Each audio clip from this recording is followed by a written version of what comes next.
The lone survivor of the 1978 Camp Massacre tells the survivors of the 1994 massacre, Josh and Dina Johnson, what happened, in hopes of saving Dina's girlfriend, Samantha, and stopping the centuries-old curse of Sarah fear that plagues the town of Shadyside. Well, you find out she's not the lone survivor, but that's not the point. She survived the attack or whatever. Cindy Berman is her name. She's the same woman that called the gang in 1994 to say, "Don't run, it's not worth it," to warn them. Question is, how does this movie compare to the first? And what life lesson can we pull from this movie? Let's find out.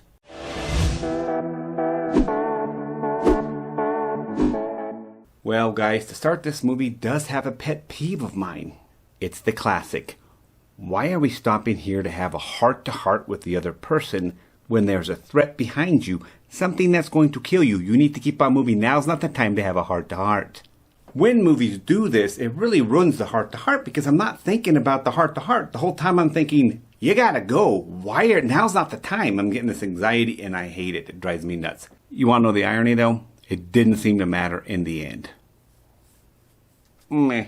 So guys, when I heard this is going to be a 1978, I thought, meh. And it's going to be like summer camp murder stuff. I'm like, I'm not that into it. I'm like, ugh. But actually, in the end, I actually like this one more than I like the 90s one. So shout out to murder, massacre, camp movies of the 70s. This one was better than the first, I think. This one, just like the first, has a bunch of music from the era. So in the 70s, a bunch of 70s music, including Sweet Sweet Jane, not the 90s version. Originally, it was in 70s version of it, sung by a man. That's playing in the background at some point during some kind of romantic interaction. I thought that's really clever. I wondered in the first one if they were going to do that, and they did. And that's cool. Love the two protagonists. They're like the main ones that really drive the story and that you really can attach to and be like, they're awesome. We're going to travel along and experience this with them. It's Cindy Berman and her sister Ziggy. They are like fighters. Different type of fighters. It's kind of interesting. They're different drives, what drives them. But they are both fighter personalities. And shout out to the guy that's later on the sheriff in 1994. He's in here as a kid too. He's your classic hero type guy. In fact, this brings me to the life lesson in this movie. Cindy Berman, her character, I think it's important to have role models in life, and this character has some very good traits that I could consider role model-y.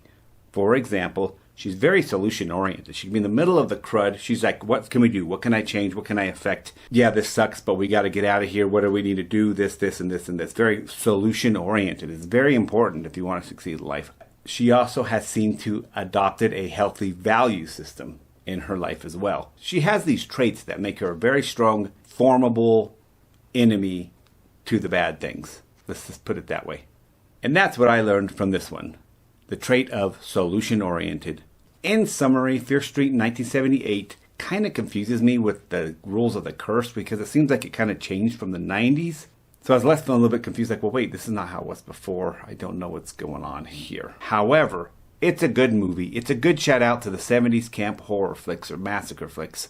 And if you like the first one, you're going to like this one. I liked it more personally. And that's why I'm going to give Fear Street Part 2, 1978, a 7.5 out of 10. 7.5 out of 10. But hey guys, you don't have to stop here. You can keep binge watching. There's the Fear Street one right there. You can watch Part 1 and then there'll be 3. You can watch all of them right there. Or you can pick a random video right here. But either way, you don't have to give up. You don't have to stop watching my videos.